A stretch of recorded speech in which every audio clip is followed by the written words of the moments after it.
पछिल्लो समयमा पूर्व झापादेखि पश्चिम कञ्चनपुरसम्म रहेका ग्रामीण सडकहरूको स्तर उन्नति भएको छ। हामी उदाहरणका लागि हेर्न सक्छौँ केही मुख्य बाटोहरू, जस्तै Dharan Itahari Biratnagar road, Dhalkebar Janakpur road, Pathlaiya Simara Birgunj road, Butwal Belahiya road, Taulihawa road, Kohalpur Nepalgunj road, Attariya Dhangadhi सम्मको रोड हेर्न सक्छौँ। यहाँ फोहोर मैलालाई पनि सही ढङ्गबाट व्यवस्थापन गरिएको छ। साथसाथै स्थानीय जनताहरूमा पनि फोहोर मैलालाई सही तरिकाले व्यवस्थापन गर्नुपर्छ भन्ने सोच विकास भएको हामी देख्न सक्छौँ।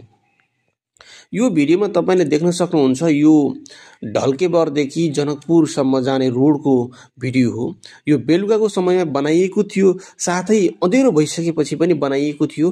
हामीले बनाएका थियौँ। अत्यन्त राम्रो हामी रोडको सिन देख्न सक्छौँ।